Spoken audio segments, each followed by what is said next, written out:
হজের নিয়ম ও পদ্ধতি শুরু থেকে শেষ পর্যন্ত সংক্ষিপ্ত আকারে বলার চেষ্টা করব। জি। আপনারা ধৈর্য সহকারে শুনবেন এবং বুঝবেন, বিশেষ করে ওই ভাইয়েরা যারা হয়তো হজে যাচ্ছেন বা যেতে ইচ্ছুক। হজ শুরু হয় মিকাত থেকে। আমরা যেমন একটু আগে শুনেছি, হজ শুরু হয় মিকাত থেকে। তাহলে যেটা মিকাত, সেই মিকাতে একজন হাজি প্রথমে গোসল করে নেবে, যদি ওখানে সুবিধা থাকে। না থাকলে সে বাড়িতেই নিজ গৃহেই বা হোটেল যেখান থেকে সে যাবে, প্লেনে উঠবে, সেখানে সে গোসল করে নেবে এবং তার শরীরের গোপনাঙ্গ থেকে নিয়ে বগল ইত্যাদি যা চুল ইত্যাদি আছে, লোম আছে, সেগুলোকে পরিষ্কার করে নেবে। নেওয়ার পর গোসল করলেও পরিষ্কার করতে হয়। যদি যেমন আজকালের প্লেনে ভ্রমণ হয়, সেজন্য প্লেনের ভিতরে আপনাকে সুবিধা পাওয়া যায় না। যদিও বাথরুমের ব্যবস্থা আছে, কিন্তু গোসল ইত্যাদি সেই সুবিধা পাওয়া যায়। সেজন্য যারা আজকাল প্লেনে যান, তাদেরকে নিজ হোটেলেই, সেটা দিল্লি হোক বা কলকাতা হোক, সেখানে সে এই কাজগুলো সম্পাদন করবে। তারপর এহরাম লেবাস পরে নিতে পারে, কিন্তু তার উপর এহরামের লেবাসের বিধান প্রযোজ্য হবে। মানে ওরকমই যেমন কেউ একটা চাদর পরে বসে আছে, ওর বিধান প্রযোজ্য তখন হবে হজে, যখন সে মিকাত থেকে নিয়ত করবে তখন থেকে হবে, আগে না। তার আগে দেখা গেল যে একটা মানুষ লুঙ্গি একটা চাদর পরে ঘুরে বেড়ায়, এরকম নিয়ম। আচ্ছা, সেটা সে এয়ারপোর্টে করে নিল বা নিজের হোটেলে করে নিল, অতঃপর প্লেনে চাপলো। প্লেনে যখন চাপবে, যখন মিকাতের কাছাকাছি আসবে, তখন প্লেন কিছুক্ষণ আগেই তাদেরকে সতর্ক বাণী দিবে বা বলবে যে মিকাত কাছে আছে, আধা ঘন্টার মধ্যে বা 20 মিনিটের মধ্যে মিকাতে আমরা পৌঁছাবো। অতঃপর যখন আপনি এখন রেডি থাকবেন নিজের সিটেই বসে, অতঃপর যখন মিকাতে পৌঁছাবে, তখন আবার নোটিশ দেওয়া হবে মিকাতে পৌঁছে গেল, আপনারা হজের নিয়ত করতে পারেন। তখনই আপনি বলবেন যে আল্লাহুম্মা লাব্বাইক উমরাতান। এটা ওই ব্যক্তি বলবে যে ব্যক্তি তামাত্তু হজকারী, কারণ তামাত্তু হজকারী আগে প্রথমে একটি উমরা করবে, তারপর হজ করবে। এই নিয়তটি, এটা আসলে সংকল্প, যেটা মুখে উচ্চারণ করা হচ্ছে আজকে শুরু করার জন্য। তো আপনার নিয়ত তো পূর্ব থেকেই ছিল, কিন্তু এখানে তার আপনি স্বীকৃতি দিচ্ছেন। এই স্বীকৃতিটি আল্লাহুম্মা লাব্বাইক উমরাতান বলে বললেন, কিংবা আল্লাহুম্মা লাব্বাইক উমরাতান ওয়া হাজ্জান, কিংবা বলেছেন আল্লাহুম্মা লাব্বাইক উমরাতান মুতামাত্তিআতান বিহা ইলাল হজ্জ। এই ধরনের কথাগুলি ফুকাহারা বলেছেন। আপনি আল্লাহুম্মা লাব্বাইক উমরাতান বললেন, যখনই আপনি এই কথা বললেন, তখন আপনি হজ এখান থেকে স্টার্ট করলেন। যেহেতু এখন আপনি কাপড় পরে আসেন আর হজের শুরু করে দিলেন, সংকল্প আপনি ব্যক্ত করে দিলেন, এখন আপনি ইহরামের অবস্থায় হয়ে গেলেন। এই অবস্থাটাকে বলা হয় মুহরিম, হালাতে মুহরিম, মুহরিম অবস্থায় হয়ে যাওয়া। আপনি এখন ইহরামের অবস্থায় আছেন। এখন আপনার উপর কিছু কাজ নিষেধ হয়ে যাবে, যেটা আপনি এমনি সময়ে, যেটা আপনার উপর নিষেধ নয়। এই হজের সংকল্প নেওয়ার পর আপনার উপর এই কাজগুলি নিষেধ হবে। এটাকে বলা হয় মাহযুরাতুল ইহরাম, ইহরামের নিষেধাজ্ঞাগুলি। তাহলে ইহরামের নিষেধাজ্ঞাগুলি জানতে হবে, কারণ আমাদের হজটা এখন শুরু, প্রথম পয়েন্ট। ইহরামের নিষেধাজ্ঞাগুলির মধ্যে প্রথম নিষেধ হচ্ছে চুল ছেঁড়া বা কাটা। প্রথমে ইহরামের লেবাসটা বলে দিই। প্রথম চাদরটা আপনার লুঙ্গি হিসাবে পরা হবে, দ্বিতীয় চাদরটা আপনাকে চাদর হিসাবে পরা হবে। আপনি সম্পূর্ণ দেহ ঢেকে রাখবেন ওই চাদর দিয়ে। আর যেহেতু আপনি হজ শুরু করেছেন, সেজন্য আপনার হজের একটি আমল এখন থেকে আপনার উপর প্রযোজ্য হয়ে যাবে, সেটি হলো তালবিয়া পাঠ করা। তালবিয়া পাঠ করা মানে হচ্ছে, তালবিয়াটা একটা জিকির। যেমন ধরে নেন যে আমরা মানে আল্লাহকে স্মরণ করার জন্য বিভিন্ন জিকির আজকাল করি। তো যখন আপনি হজ শুরু করছেন, তো ওই ইহরামের অবস্থায় আপনাকে এই জিকির দেওয়া হয়েছে, সেটাকে বলা হচ্ছে তালবিয়া। তালবিয়ার বাক্যগুলি হচ্ছে লাব্বাইক আল্লাহুম্মা লাব্বাইক, লাব্বাইক লা শারীকা লাকা লাব্বাইক, ইন্নাল হামদা ওয়ান নি'মাতা লাকা লা শারীকা লাক। এটা হচ্ছে তালবিয়ার বাক্য। এটা অতিরিক্ত বলতে হবে এবং জি জোর শব্দ বলবেন। আপনার গলা বসে গেলে যাক, কিন্তু জোর জোর শব্দ বলবেন।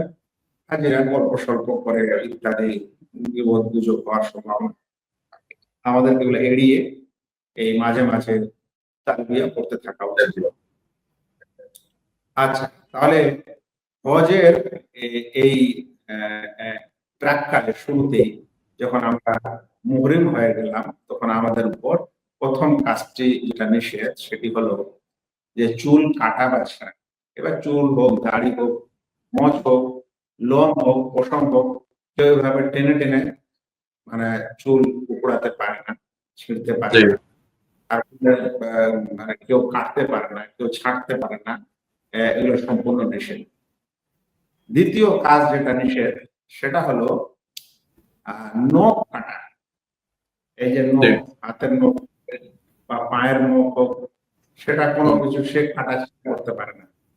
শুধুমাত্র ওলামারা বলছেন যে যদি কেউ ওযুরওয়ালা হয়ে যায়, ওযুরওয়ালা হয়ে যায় এর কথাটার অর্থ হলো দেখা গেল হাঁটতে হাঁটতে তার পা উষ্টা খেয়ে নখটা হুম, ছিঁড়ে গেছে, উপড়ে গেছে, আর একটু ধরে আছে আর খুব জ্বালা করছে, পারছে না জি হাঁটাহাঁটি করতে। তো ও ধরে একটু ছিঁড়ে ফেলে দিতে পারে। এটা তার জন্য বিশেষ মানে বিশেষ ছাড়। কিন্তু সেটা জি সবার জন্য নয় যে মানে সে নখ কাটবে বা ছিঁড়বে। এটা হলো দ্বিতীয় নিষেধাজ্ঞা।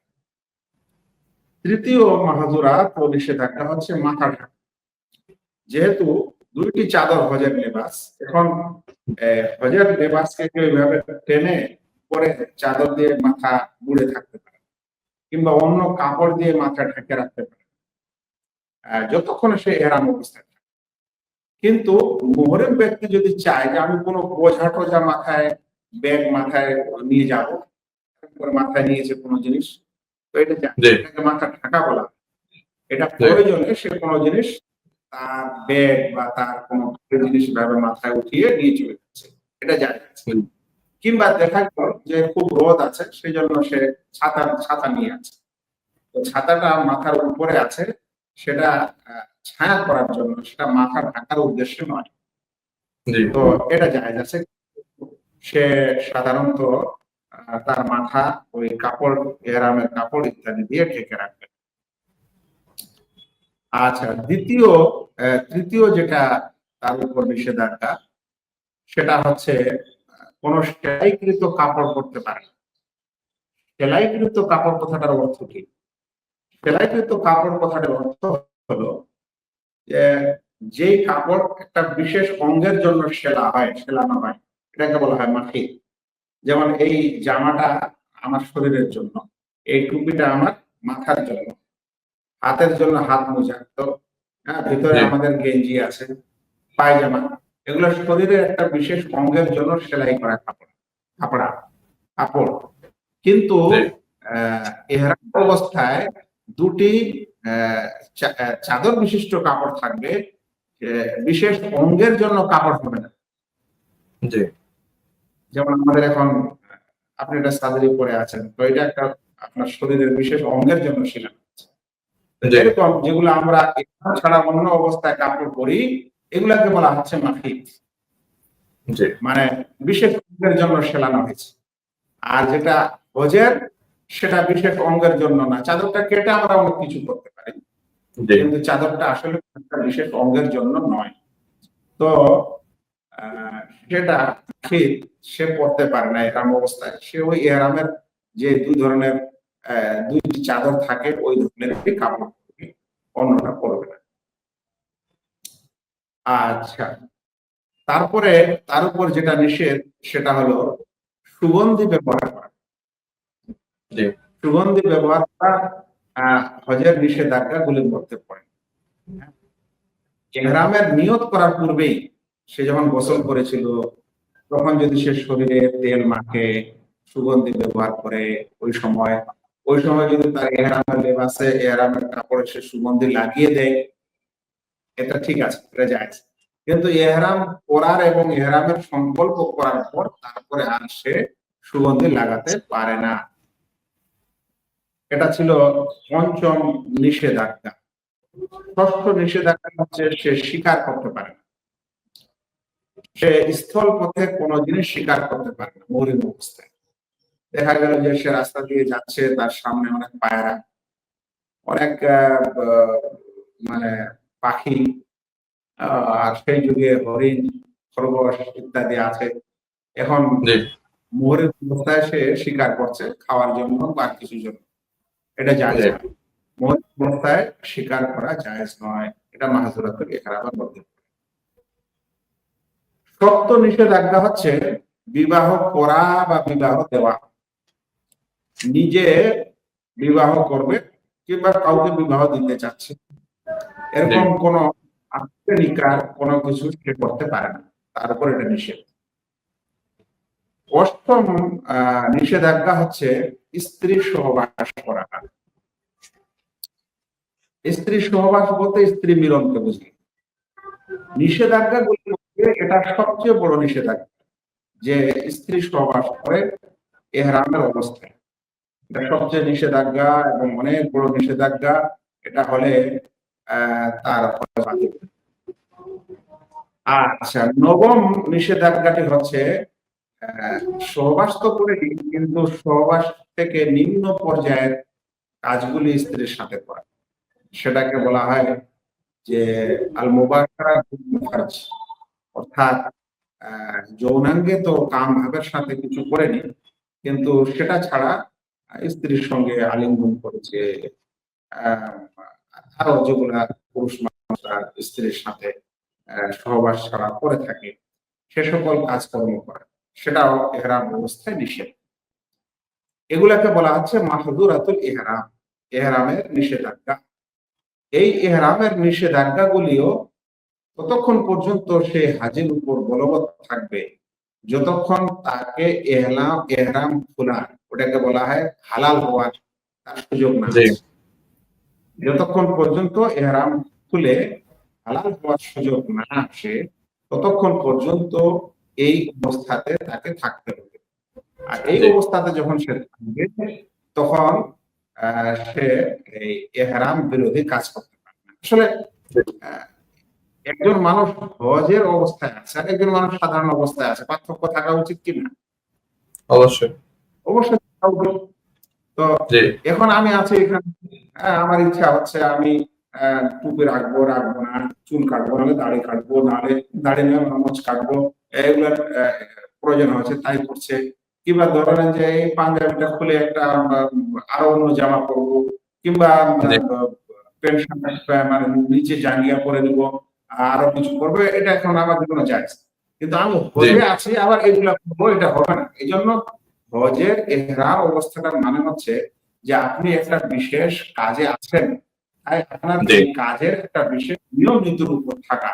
আপনি এমনি অবস্থায় যেগুলো আপনার উপর হালাল ছিল, সে হালাল কাজগুলির মধ্যে বিশেষ কাজ হারাম থাকা। তবে সব কাজ হারাম নেই, আপনার খাওয়া দাওয়া হারাম নেই, কথাবার্তা হারাম নেই, ব্যবসা হারাম নেই, চিকিৎসা পানি হারাম নেই, যেগুলা মানুষের অতি প্রয়োজনীয়, এগুলা কাজা হাজত ইত্যাদি, এগুলো কিছু নিষেধ নেই। আচ্ছা, এখানে আমরা হজের মাহজুরাত, মাহজুরাতুল ইহরাম এ সম্পর্কে আমরা আলোচনাটি এখানে শেষ করছি। তবে এই বিষয়ে একটি আমার প্রসঙ্গ থেকেই যাচ্ছে, যদি না বলি তবে সম্পূর্ণ জি হবে না। সেটি হলো, যদি কোনো মানুষের ইহরাম হয়ে যায়, মাহজুরাতুল ইহরাম যদি তার দ্বারা হয়ে যায়, মানে ইহরামের নিষেধাজ্ঞাগুলোর মধ্যে কোনটি সে উল্লঙ্ঘন করেছে, তাহলে তার উপর ফিদিয়া লাগে, জি তাকে ফিদিয়া দিতে হয়। হজ এর ওয়াজিব কাজ ছুটে গেলে তাকে দাম দিতে হয়। হজের এহরামের বিরোধিতা বা এহরাম বিরোধী কাজ করলে তাকে ফিদিয়া লাগে। হজে আরেকটি জিনিস লাগে, বিশেষ করে তামাত্ম হজকারী এবং কিরান হজকারীর উপর, ওটাকে বলা হয় হাদি। জি তাহলে এখানে তিনটি পরিভাষা আছে। একটি পরিভাষার নাম হলো হাদি, এর মানে হলো হাজি ব্যক্তি যে কুরবানি দিবে তাকে হাদি বলা হয়। কিন্তু হজ ছাড়া বাইরে যারা কুরবানি দেয় তাদেরকে বলা হবে উযহিয়া। তাদেরকে কি বলা হয়? উযহিয়া। উযহিয়া। জি, অর্থাৎ এখন যারা হজ করবে না, বাড়িতে আমরা কুরবানি দিব, আমাদের কুরবানিটির নাম হবে আরবি পরিভাষায়, শরিয়ার পরিভাষায় উযহিয়া।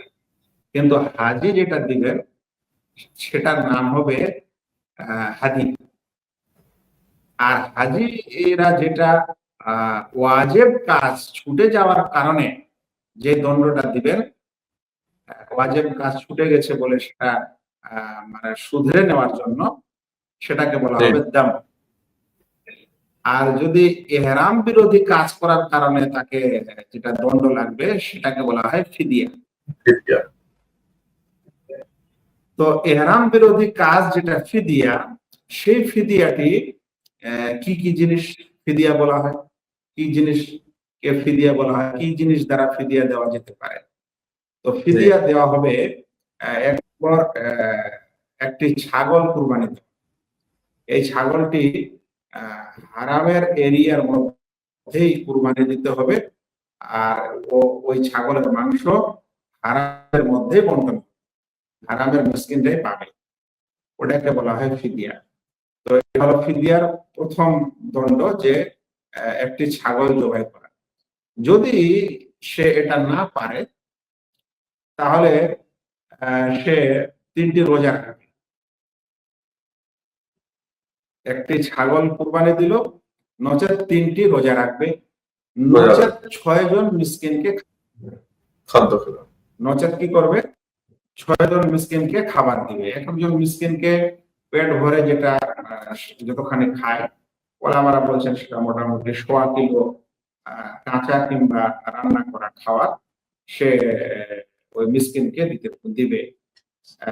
এটা হলো হজের ইহরাম যদি কারো ইহরাম বিরোধী কাজ হয়, তাহলে তার জন্য এই 3টি দণ্ডের মধ্যে কোনো একটি দিবে। আল্লাহ তাআলা কোরআনে বলছেন যে আল্লাহ তাআলা কোরআনে বলছেন ফাফিদিয়াতুন মিন সিয়ামিন আও সাদাকাতিন আও নুসুক। ফাফিদিয়াতুন মিন সিয়ামিন আও সাদাকাতিন আও নুসুক। তো সিয়াম বলতে 6টি রোজা বলে, আর সাদাকা বলতে 6 জন মিসকিনকে খাদ্য দেওয়া বলে, আর নুসুক বলতে একটি ছাগলকে কুরবানি দেওয়া বুঝায়। তো এটি ছিল আমাদের শেষ করে যাকে বলা হয় যে ইহরাম বিরোধী কাজ করার জন্য যা তাকে দিতে হয়, যা দণ্ড দিতে হয়। আল্লাহ রাসূল সাল্লাল্লাহু আলাইহি ওয়াসাল্লাম এটা বলেছেন, হুয়া সাওমু সালাসাতা আইয়ামিন আও ইতআমু সিত্তাতা মিসকিন আও যাবহু শাহরি। এটা বুখারী এবং মুসলিমে এই বর্ণনাটি এসেছে। তো মাহযুরাতুল ইহরাম আলোচনা আমরা করছিলাম। এই সম্পূর্ণ মাহযুরাতুল ইহরাম গুলি হলো 9টি, যেগুলো আমরা একটু আগে আলোচনা করলাম।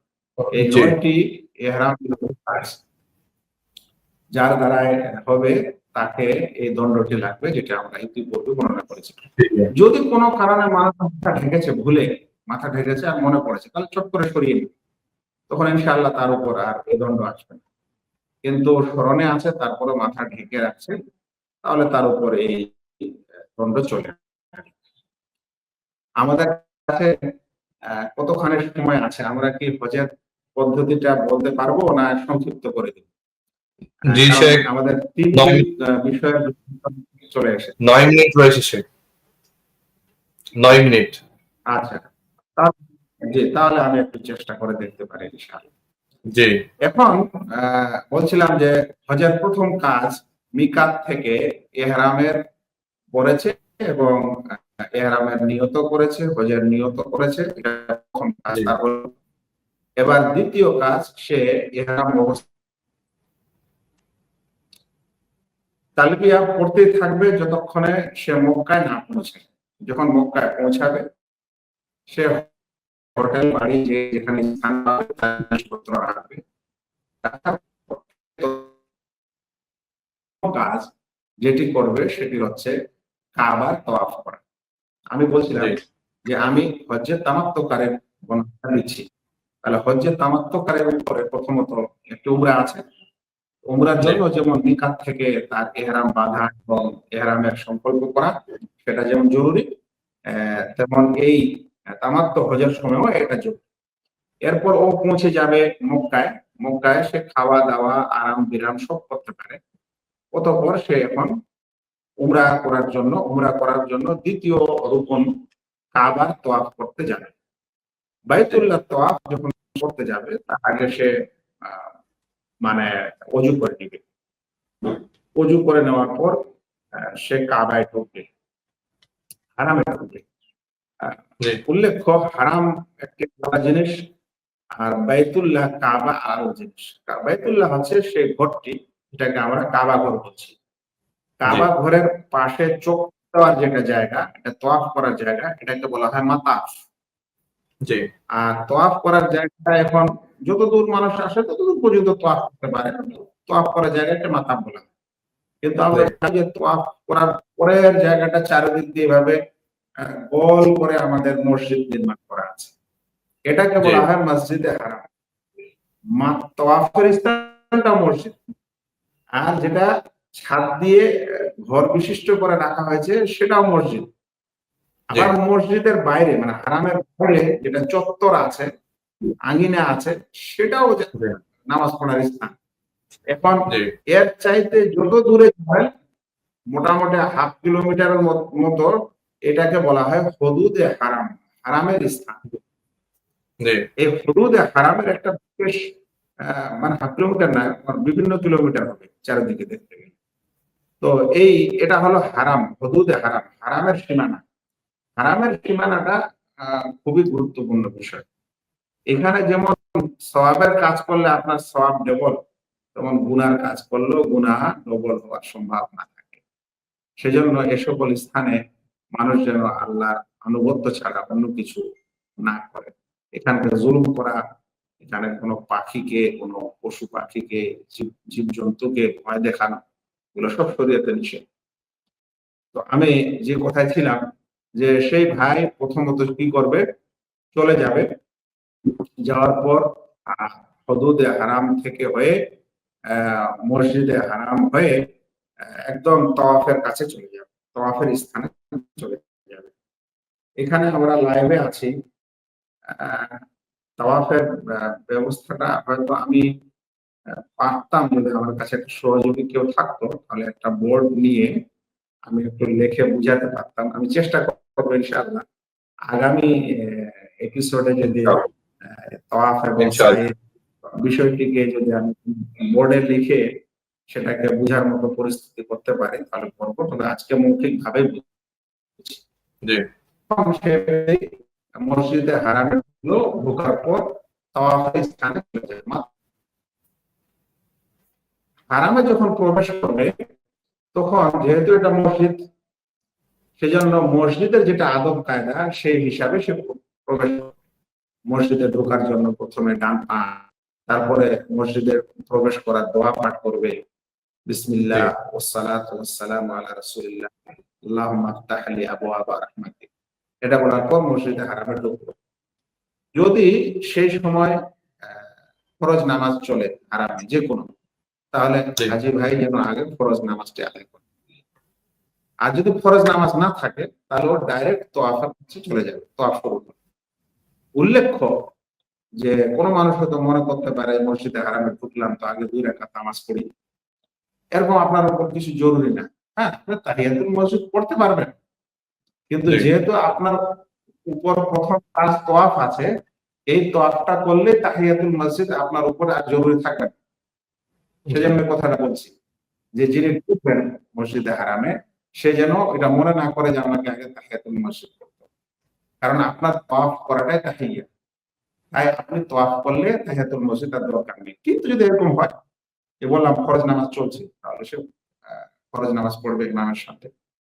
কিংবা দেখা গেল যে সে ক্লান্ত হয়ে গেছে, একটু আরাম করে তাওয়াফ শুরু করতে চায়, তাহলে আমরা বলবো জি তাহিয়াতুল মসজিদ পড়েন, পড়ার পরে একটু বসে আরাম করেন, তারপর আপনি তাওয়াফ শুরু করেন ইনশাআল্লাহ।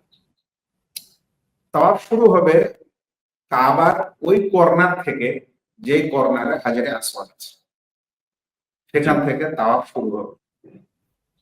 উল্লেখ্য যে হাজারে আসওয়াদ যেদিকে আছে সেই দিকে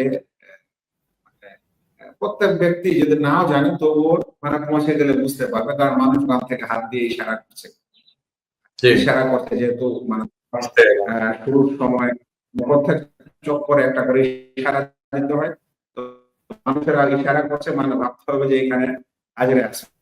পারলাম। এখানে আরো একটি বিষয় সেটা হলো যে এই যে এহরামের কাপড় পরেছিল যে হাজি ভাই বা উমরাকারী ভাই, এখন যখন সে তওয়াফ শুরু করবে তখন এহরামের লেবাসকে ইজতেবা করে নেবে। ইজতেবা বলা হয় এই যে ধরেন চাদর পরেছিল, তো তো ওই চাদরের এই যে ডান পাশে যে চাদরের কিনারাটা থাকবে ওটা ঘাড়ের উপরে না দিয়ে এই নিচে বগল থেকে টেনে নেবে, এটাকে জি বলা হয় ইজতেবা। এই দিককার কাপড়টা বাম কাঁধের কাপড়টা বামের উপরে থাকবে, আর ডান কাঁধের কাপড়টা ডান কাঁধের উপর না থেকে বগলের ভিতর দিয়ে বাইরে টেনে এইভাবে করে নিবে, এটাকে বলা জি হয় ইজতেবা। এটা এই প্রথম তোয়াফে হাজি ইজতেবা করে। এবার কাবার কাছে গেল, ইজতেবা অবস্থায় হয়ে গেল, হওয়ার পর যেখানে হাজরে আসওয়াদ আছে সেখানে বিসমিল্লাহ আল্লাহু আকবার এই কথা বলে তওয়াফ করতে হবে। যেহেতু সে ভিড়ের কারণে মানে পাথরকে ছুঁতে পারবে না, তাহলে তাকে যদি এবার পাথর ছুঁতে পারতো তাহলে সেটা দিয়ে চুমা খাওয়া যাবে, কিন্তু যেহেতু তার পাথর ছুঁতে পায়নি তাহলে তাকে আর হাত চুমা খেতে হবে না। তো বাস বিসমিল্লাহ আল্লাহু আকবার বলে শুরু হবে। কিন্তু যদি কেউ তওয়াফ করতে করতে হাজরে আসওয়াদকে ছোঁয়ার কিংবা চুমু খাওয়ার সুযোগ পায়, চুমু খাওয়ার সুযোগ পেলে চুমু হয়ে গেল, তাকবীর, কোনো অসুবিধা নেই। আর যদি চুমু পেল না কিন্তু হাত দিয়ে ছোঁয়ার সুবিধা পেল তাহলে ফের আবার হাত দিয়ে চুমু খেলো। আর যদি সে ছোঁয়ারও চুমু খেতে পারলো না, ছুঁতেও পারলো না, ইশারা করার সুযোগ আছে, তাহলে ইশারা করে বেড়ে গেল। আর তাকে কিছু, এবার তার তওয়াফ শুরু হলো। কাবার 4টি কর্নার আছে হাজরে আসওয়াদ থেকে নিয়ে যখন আপনি গেলেন তখন ওই এই কর্নার থেকে হাজরে আসওয়াদের কর্নার থেকে পরের কর্নার পর্যন্ত এখানে মাকামে ইব্রাহিমও পাওয়া যাবে। জি তারপর তারপরের কর্নার থেকে নিয়ে তৃতীয় কর্নার পর্যন্ত আপনার ওটাকে বলা হয় হাতিম। হাতিম মানে যে কাবার যে অংশ জাহালি যুগে তারা তৈরি করেছিল কাবাকে বড় করে, পরে আল্লাহ রাসূল সাল্লাল্লাহু আলাইহি ওয়াসাল্লামের যুগে সাল্লাল্লাহু যখন আলাইহি তৈরি করা হয় তো পয়সা কড়ি কম হয়ে যাওয়ার কারণে তারা ওই আসল কাবার কিছুটা স্থান ছেড়ে দিয়েছে, মানে ঘরটাকে ছোট ওয়াসাল্লাম। করে নিয়েছে। তো তো যেটা ছোট করে নিয়েছে এখনো ওরকমই আছে। আর যে জায়গাটা ছাড়া আছে মানে যেটা কাবার অংশ আসলে সেই জায়গাটাকে হাতিম বলা হয়। তো সে হাজরে আসওয়াদ থেকে নিয়ে তারপরের কর্নারে মানে প্রথম কর্নারে হাজরে আসওয়াদের পর এটার মাঝখানে সে মাকাম ইব্রাহিম পাবে। আর তারপরের কর্নার থেকে নিয়ে তারপর কর্নার পর্যন্ত হাতিম পাবে। জি উল্লেখ্য হাতিমের ভিতর আবার তওয়াফ জায়েজ না, হাতিমের বাইরে দিয়ে তওয়াফ, হাতিমের ভিতর দিয়ে তওয়াফ করলে তওয়াফ বাতিল হয়ে যাবে, কারণ তওয়াফ হবে সম্পূর্ণ কাবা, হাতিমের ভিতরে তওয়াফ করলে অর্ধেক এক কাবার তওয়াফ হবে, সম্পূর্ণ হবে। জি অতঃপর হাতিম যেখানে শেষ হবে তার থেকে নিয়ে তারপরে যে কর্নার আসবে এখানে ওরকম কিছু নাই। তবে হাজরে আসওয়াদের পূর্বে যে কর্নারটা আছে সেই কর্নার পর্যন্ত যখন সে পৌঁছাবে তখন সে একটি সুন্নাত দোয়া পাঠ করবে, রব্বানা আতিনা ফিদ দুনিয়া হাসানা ওয়া ফিল আখিরাতি হাসানা। তাহলে হাজরে আসওয়াদ থেকে শুরু করে আবার হাজরে আসওয়াদে যখন আসলো একটা তাওয়াফ, এভাবে তাকে 7টা তাওয়াফ করতে হবে, মানে 7টা চক্কর দিতে হবে। প্রত্যেক জি চক্করে এই হাজরে আসওয়াদের কাছে এসে সে ইশারা করবে, জি এটাকে বলা হয় তাওয়াফ করা। উল্লেখ্য জি তাওয়াফ করতে করতে যদি অজু ভেঙে যায় তাহলে সে পুনরায় অজু করে আসবে। আর যতখানি তাওয়াফ হয়েছিল মানে যত চক্কর হয়েছিল তত চক্কর ধরবে। আর যখন অজু করে এসেছে তখন তখন সে নতুন করে চক্কর ধরবে। মানে কথাটা মানে সারাংশ হলো এই ধরে নেওয়া যাক একজন ব্যক্তি দ্বিতীয় চক্করে তার অজু ভেঙে গেছে, আর দ্বিতীয় জি চক্কর পূর্ণ হওয়ার আগে অজু ভেঙে, এখন সে যখন অজু করে আসবে তো যেখান থেকে ভেঙেছে ওখান থেকে শুরু করবে না, বরং সম্পূর্ণ দ্বিতীয় তওয়াফটা শুরু করবে। জি একটা তার হয়ে গেছে, ওটাতে ভেঙে গেছিল, অজু করে যখন দ্বিতীয়টা শুরু করবে তো দ্বিতীয়টা যেখান থেকে ভেঙেছে সেখান থেকে না, বরং যেখান থেকে তওয়াফ শুরু করতে হয় সেখান থেকে দ্বিতীয়টা শুরু করবে, মানে হাজরে আসওয়াদের কাছ থেকে।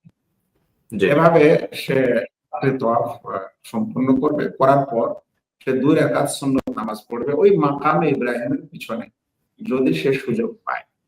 আর যদি ওই স্থানে সুযোগ না পায়, তো হারামের যে কোনো স্থানে সে 2 রাকাত সুন্নত নামাজ পড়বে।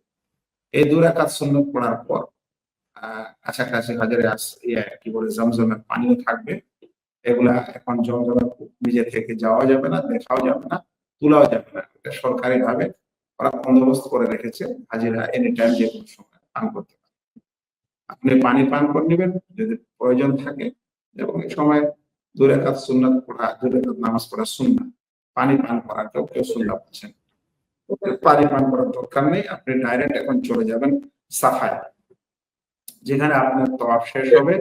সেখান থেকে সাফা কোন দিকে একটা চিহ্ন দেওয়া থাকবে, ওই চিহ্ন দিয়ে আপনি হাঁটতে হাঁটতে চলে যাবেন সাফা পাহাড়ের উপরে। সাফা পাহাড়টা এখন ঘেরাও করা আছে, 3 তলা।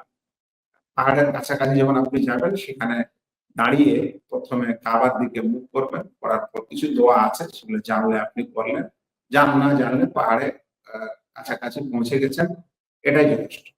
এখন সাফাতে যখন আপনি উঠলেন, সাফা থেকে এখন আপনি মারওয়ায় যাবেন। সাফা থেকে মারওয়া পৌঁছালে একটা সাই হয়। সাফা থেকে মারওয়ায় যাওয়ার সময় একটা সবুজ রঙের বাতি কিছু জায়গায় দেওয়া থাকবে, সেই জায়গাটা আপনি একটু দৌড়ে পার হবেন। আর মহিলা হলে তারা সাধারণ অবস্থাতেই যাবে, আর পুরুষ হলে ইনশাআল্লাহ সে একটু দৌড় দিবে, দৌড় দিয়ে সেটা পার হবে। হওয়ার পর সাফা থেকে যখন মারওয়ায় পৌঁছাবে, তখন তার একটা তওয়াফ হবে। মারওয়া থেকে যখন সাফায় আসবে, তখন তার একটা সাই হবে। আর মারওয়া জি থেকে যখন তার আবার সাফায় আসবে, তখন তার দ্বিতীয় সাই হবে। এভাবে জি সপ্তম সাইটা মারওয়ায় গিয়ে শেষ হয়ে যাবে। আমি একটি জি কথা ভুলে গেছি, যখন ওই ইজতেমা করলো, বলের নিচে চাদরটা নিয়ে যখন সে তোয়াফ করলো, প্রথম 3টে তোয়াফ একটু দুলে দুলে দুলে একটু দৌড়ানো ভাব নিয়ে করবে। ভিড়ের কারণে যদি সেটা সম্ভব না হয়, তাহলে মাফ আছে। কিন্তু যতটুকু সুযোগ পাবে একটু দৌড়ে দৌড়ে করার চেষ্টা করবে প্রথম 3টি তোয়াফ। এটাকে রামাল বলা হয়। প্রথম জি 3টি তোয়াফের পর আর রামাল করবে না, বাকিগুলো তখন স্বাভাবিক থাকবে। তো তাওয়াফের সময় ইজতেবা সম্পূর্ণ 7টি তাওয়াফে ইজতেবা করা থাকবে। তারপর 7টি তাওয়াফ শেষ হয়ে যাবে, 3টিতে রামাল করবে, বাকিটি সাধারণ করবে, তাওয়াফ শেষ হয়ে গেল। সাই, সাফা থেকে মারওয়ায় গেল এক সাই, মারওয়া থেকে সাফায় আসলো দ্বিতীয় সাই, সপ্তম সাইটা মারওয়ায় শেষ হবে। যখন মারওয়া শেষ হয়ে গেল, তখন সে বাইরে গিয়ে যে কোনো জায়গায় চুল নেড়া করে নিবে বা চুল ছেঁটে নিবে। অল্প করে কোথাও কাটবে না, সম্পূর্ণ কাটবে। নেড়া করলেও জি সম্পূর্ণ, কাটলেও সম্পূর্ণ। মহিলা হলে তার চুলের অগ্রভাগ, আগের ভাগটা 1/2 ইঞ্চি 1.5 ইঞ্চি কেটে নেবে। জি এখন তার একটি উমরা সম্পন্ন হয়ে গেল। একজন তামাত্ম হজকারীর প্রথম অংশটি ক্লিয়ার হয়ে গেল। এখন জি তামাত্ম হজকারী যদি হয়, তাহলে এগুলো সব কাজ করবে, কিন্তু মাথার চুল কাটবে। আর জি তামাত্ম হজকারী সব কাজ করলো, মাথার চুল কাটলো, এখন এহরামের লেবাস খুলে দিয়ে কারণ সাধারণ লেবাস পরে নেবে। তামাত্ম হজকারী চুলও কাটতে পারবে না, আর সাধারণ লেবাসও পরতে পারবে। আর ইফরাদ হজকারী যেহেতু সে মাত্র হজ করবে, তাহলে তার হজের সময় আরো পরে আসবে ইনশাআল্লাহ।